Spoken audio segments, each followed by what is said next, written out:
So here we have the Audi Q3 on a 64 plate. So I'm going to start off by showing you around the outside of the car, and then we'll hop in and run through some controls on the inside. From the outside though, you can see it's a 5-door car with alloy wheels and tinted windows.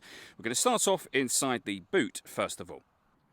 As we approach the back of the car, you can see we have reversing sensors, plenty of boot space as well, along with that 60/40 split folding rear seat should you wish to increase this space even further. Okay, so we're just going to work our way back around to the front of the car, and then we'll hop in and run through some controls on the inside. But now that we've done a full circle of it, you can see it's in fantastic condition the whole way round. Just briefly before we climb in, I think it's well worth seeing the interior from this exterior point of view. There's plenty to run through on the dashboard, so let's hop in and we'll do that right now. Okay, now that we're inside the car, we're going to start with the dials. On the left-hand side, we have the rev counter and coolant temperature gauge, and on the right-hand side, the speedometer and fuel gauge. In the middle, you can see the total miles for the car. They are 52,542. Within that section, we also have a digital readout for the speedometer, and it will show you what gear this car is in. It's an automatic, so we are currently in park, of course. If we back out to the steering wheel, we have controls over on this side that will change you through the various different menus up on the screen there, and we have stereo controls on the right hand side, and then cruise control underneath here to the left. Over in the center, we have the main screen for the car, so you can, if you wish to, access any of these menus you wish to using these controls here. So this dial will rotate to any of the options you've just saw.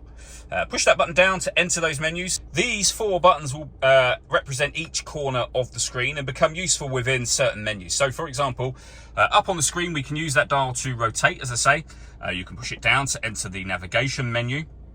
And you can see bottom left-hand corner, we've got destination, bottom right-hand corner settings. So you can use those buttons there should you wish to. We can go back a step, and now you can see all 4 corners. So we've got map, memory, route, and settings. And again, those 4 buttons will relate to those 4 corners. Back out to the main menu there, we've got the radio, of course. And again, using the buttons I mentioned just a moment ago, the top right-hand corner is waveband, where you'll see we've got digital, so DAB, FM, and medium wave radio. We can come back out to the main menu from there. If you want to listen to your own music, we've got media. And various ways in which you can listen to your music. So SD memory card input, CD player, Audi's multimedia interface, and Bluetooth audio as well. Working our way down from there, we have the buttons I mentioned a moment ago. You can access certain menus directly from the buttons here, should you wish to. We've got our 2 SD memory card inputs, CD player, and the main volume for the stereo. Beneath that, we can turn off the stop and start. This car is designed to cut out when it's stationary in traffic to save you fuel. That system is off when that light shows. We've got traction control, and we can turn the parking sensors on and off as well. We then have dual zone climate control, so you can adjust the passenger temperature, the driver temperature. You can determine where you'd like the air to be distributed. When you're happy with those settings, you can adjust the fan speed accordingly here. The air conditioning is on at the minute, so that's off.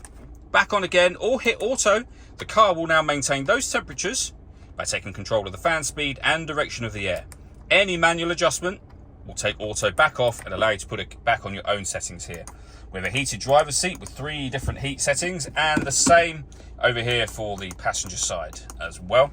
We then have the gear lever for the S-tronic fully automatic gearbox. We have an electronic handbrake. We've got a cigarette lighter, which can obviously, of course, be used as a 12-volt charging socket, and a separate 12-volt charging socket here as well.